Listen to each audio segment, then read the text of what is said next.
ఈ ప్రభుత్వం ప్రజలది, ఈ ప్రభుత్వం మా ఆడబిడ్డలది, ఈ ప్రభుత్వం మా రైతులది, ఈ ప్రభుత్వం మా నిరుద్యోగ యువకులది. ఇది మన ప్రభుత్వం.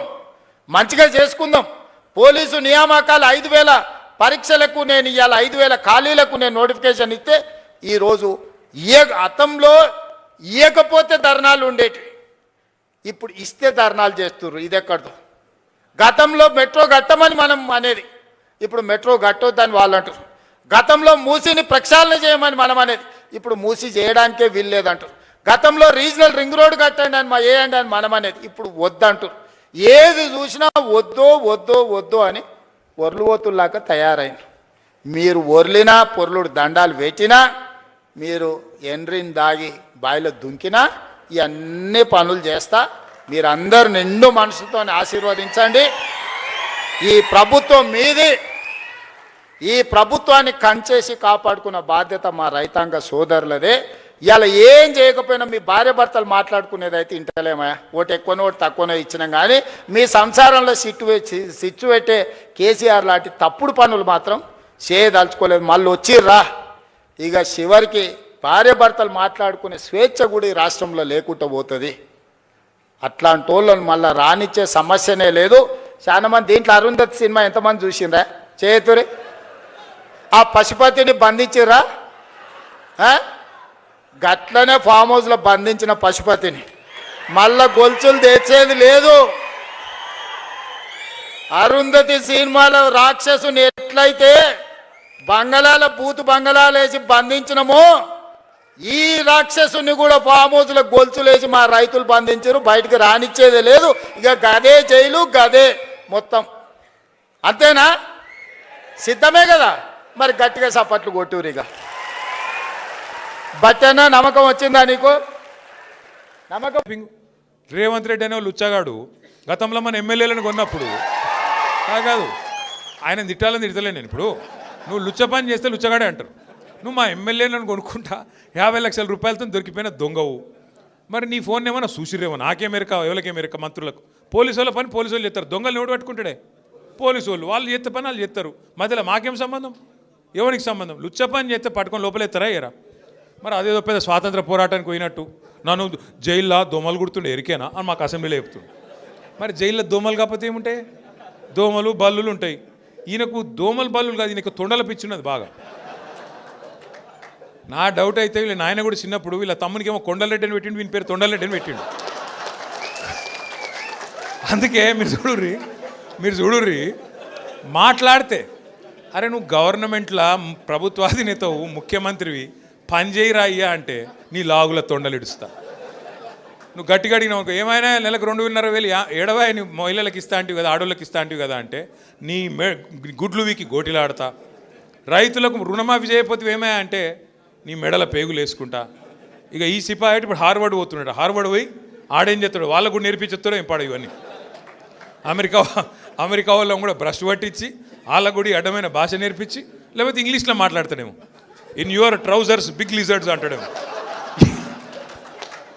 అదే సినిమాలో చిరంజీవి చెప్తాడు, ఇన్ ఫ్రంట్ క్రోకడైల్స్ ఫెస్టివల్ అన్నట్టు. అంటే ఇప్పుడు భాష వచ్చుడు రాకపోవడం పెద్ద ముచ్చట కాదు. ఇంగ్లీషు రావాలనేది కూడా కానూన్ ఏం లేదు. కానీ ఈయన బాధ ఏదో నాకు అర్థమవుతుంది. నువ్వు ముఖ్యమంత్రి లెక్క పని చేయన్నా, 4 మంచి పనులు చేయాలి, శభాష్ అనిపించుకోవాలి. చెన్నూరులో మేము అంబేద్కర్ భవనం కట్టినాం, ఓ మహిళా భవనం కట్టినాం, ఓ మార్కెట్ కట్టినాం. నువ్వు 4 గట్టు, మేము వద్దన్నామా? మేము ఒక స్కూల్ కట్టినాం, నువ్వు 4 గట్టు. మేము 100 కోట్లు తెచ్చినాం, నువ్వు 200 కోట్లు నేను ఆపిండా? గవి ఏం చేయరట. ఒకటే ఎత్తుకున్నారు ఇక వీళ్ళు. ఒక లంగా పంచాయతీ అన్నట్టు. ఏమన్నా అంటే ఇప్పుడు వివేక్ని పట్టుకుంటే మీ మంత్రిని, మొన్న ఆయన చూస్తే నవ్వు వచ్చింది నాకు. ఆయన తిరుగుతూ ఉన్నాడు, మహిళలు అడ్డం వచ్చిర్రు. ఏమాయి సారు 2 నెలలకెళ్ళి రోడ్ లేదు, మన్ను లేదు, ఏం చెప్తున్నావు అన్నారు. గవర్నమెంట్ని అడుకోపో అంటుండు.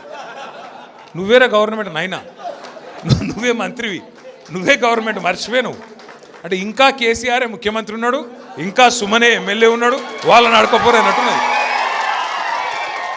ఏం చెప్పాలి మళ్ళీ వీళ్ళతో కొట్లాడాలి మన కర్మ. బాధ ఏంటంటే మీరు చూడరు, ముఖ్యమంత్రి గారు కూడా నిన్న మాట్లాడుతుండే ఎక్కడో మాట్లాడుకుంటా, ఇదివరకు మంత్రులు ఉన్న వాళ్ళు పొంకనాలు కొట్టిండ్రు, వేదిక మీద ఉన్నారు అంటుండు. అంటే ఒక విచిత్రమైన పరిస్థితి రాష్ట్రంలో ఉన్నది. అందుకే వాళ్ళకి అబద్ధాలు కూడా చక్కగా చెప్పస్తలేదు. ముఖ్యమంత్రి గారు ఆయనకు పరిపాలన చాతనైతలేదు పాపం, నడుపస్తలేదు. ఆయన బాధ వర్ణనాతీతంగా ఉంది. ఆయన ఎవడు గుర్తుపడతలేడు ముఖ్యమంత్రిగా. ఇంకా పెద్ద బాధ ఏమిటిదంటే పేర్లు మర్చిపోతారు. ఆయన మర్చిపోతే ఆయన కోపం వస్తుంది, జైల్లో పెడతాడు. పేర్లు మర్చిపోతే జైల్లో పెడతాడు. ఇట్లా నడుస్తున్నది. అందుకే ఇప్పుడు ఏంది కొత్తగా ఒకటే పల్లవిగా అందరు కాంగ్రెస్లో ఒకటే పల్లవి ఎత్తుకున్నారు. ఏమిటిది? కేసీఆర్ అప్లపాలు చేసిపోయిండు, అందుకే మేము ఇవ్వలేకపోతున్నాం. కేసీఆర్ అప్లపాలు చేసి అదన్న చక్కగా చెప్పాను నా అబద్ధం. ఒకడు 6 లక్షల కోట్లు అంటాడు, ఇంకొకటి 7 లక్షల కోట్లు అంటాడు, ఇంకొకరు 8 లక్షల కోట్లు అంటారు. అరే అబద్ధం చెప్తారని అతికినట్టు ఉండాలి. కేంద్రంలో మొన్న పార్లమెంట్లో కేంద్ర ప్రభుత్వాన్ని ఒక ఎంపీ గారు అడిగిండు, అసలు కేసీఆర్ ప్రభుత్వం చేసిన అప్పెంత మీరు చెప్పండి అంటే కేంద్రం ఏం చేసింది? రిజర్వ్ బ్యాంక్ని అడిగింది, కాగ్ని అడిగింది, అడిగి పార్లమెంట్లో సమాధానం చెప్పింది. ఏమని చెప్పింది సమాధానం? కేసీఆర్ పదవీ బాధ్యతలు తీసుకున్న నాడు 2014 జూన్ 2 నాడు ఈ రాష్ట్రం ఆనాడు పుట్టిన నాడు అప్పు ఎంతుండే అంటే 72,000 కోట్ల అప్పు ఉండే. ఇది కేంద్ర ప్రభుత్వం చెప్పిన లెక్క, నాది కాదు. కేసీఆర్ దిగిపోయిన నాడు 2023 డిసెంబర్ 3 నాడు కేసీఆర్ గారు దిగిపోయిన నాడు రాష్ట్రం నెత్తి మీద ఉన్న అప్పు 3,50,000 కోట్లు. 3,50,000 కోట్లల్లా ఆ 72,000 కోట్లు విరాసత్కు వచ్చింది మనకు. దాన్ని తీసేస్తే ఎంత? 2,80,000 కోట్లు. కేసీఆర్ 10 ఏళ్లలో చేసిన అప్పు 2,80,000 కోట్లు చేసిండు. మరి ఏం చేసిండు కేసీఆర్ అప్పు చేసి? ఏం చేసిండు అంటే రైతులకు కాంగ్రెస్ వాళ్ళు 60 ఏళ్ళు కరెంట్ ఇయ్యక సావగొడితే 6 నెలల్లోనే 24 గంటల కరెంట్ ఇచ్చిండు కేసీఆర్. ఫ్రీ కరెంట్ ఇచ్చిండు. ఆ ఒక్క ఫ్రీ కరెంట్కే 10 ఏళ్లలో మనం ఖర్చు పెట్టిన మొత్తం 50,000 కోట్లు. సంవత్సరానికి 5-6 వేల కోట్ల చొప్పున మొత్తం 10 ఏళ్లలో 50,000 కోట్లు ఖర్చు పెట్టిండు కేసీఆర్ గారు. రెండవది, ఇవాళ వర్షాకాలం అంటారు సార్, నాట్లేసే కాలం, సంక్రాంతి దాటిపోయింది. కేసీఆర్ ఉన్నప్పుడు డిసెంబర్ 28 దాటలే ఎన్నాడు. మీ ఫోన్లు ఎవరిని అడిగే అవసరం లేదు, దరఖాస్తు పెట్టుడు లేదు, దండం పెట్టుడు లేదు. ఫోన్లు టింగ్ టింగ్ టింగ్ అని నాట్లు పడుతుండే, ఇక్కడ ఫోన్లో టింగ్ టింగ్ అని పడుతుండే. ఏం పడుతుండే? ఒక్కసారి కాదు, 2 సార్లు కాదు, 11 సార్లు 70 లక్షల మంది రైతుల ఖాతాల్లో 73,000 కోట్లు వేసినోడు కేసీఆర్. 73,000 కోట్లు వేసిండు కేసీఆర్. ఎస్, అప్పు చేసిండు, భారతదేశంలో ఎవ్వరు పెట్టని పథకం పెట్టిండు, 73,000 కోట్లు మీ ఖాతాలు వేసిండు. ఇదివరకు ఎవరన్నా ముఖ్యమంత్రి ప్రధానమంత్రి పైసలు ఇచ్చిరా రైతులకు? గుంజుకున్నోళ్ళే తప్ప ఇచ్చిన వాళ్ళు ఉన్నారా? రైతులకు ఉచిత కరెంట్ ఇచ్చిండు, బ్రహ్మాండంగా పెట్టుబడి సాయం చేసిండు. ఒక రైతు చచ్చిపోతే 5 లక్షల రూపాయలు సంవత్సరానికి 1,500 కోట్ల ప్రీమియం కట్టిండు కేసీఆర్. ఇంటింటికి నల్లా పెట్టి 40,000 కోట్లు ఖర్చు పెట్టి మిషన్ భగీరథతో ఇంటింటికి నీళ్ళు ఇచ్చిండు కేసీఆర్ గారు. అప్పు చేసిండు. కొత్త జిల్లాలు చేసి కలెక్టరేట్లు కట్టిండు. అప్పు చేసిండు. కొత్త జిల్లాల్లో మెడికల్ కాలేజ్ పెట్టిండు. అప్పు చేసిండు. నర్సింగ్ కాలేజ్ పెట్టిండు. అప్పు చేసిండు. 1022 గురుకుల పాఠశాలలు పెట్టిండు.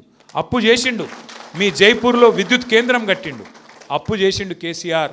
కానీ తెలంగాణకు సంపద సృష్టించిండు, మీ భూముల విలువ పెంచిండు. చెన్నూరులో మీరు గుండె మీద చేసుకొని చెప్పండి, కేసీఆర్ రాకముందు భూముల విలువ ఎంతుండే? కేసీఆర్ వచ్చినాక భూముల విలువ 2023 నాటికి డబల్ అయిందా, ట్రిపుల్ అయిందా, ఎన్ని రెట్లు అయింది? ఒకసారి గుర్తు చేసుకోండి.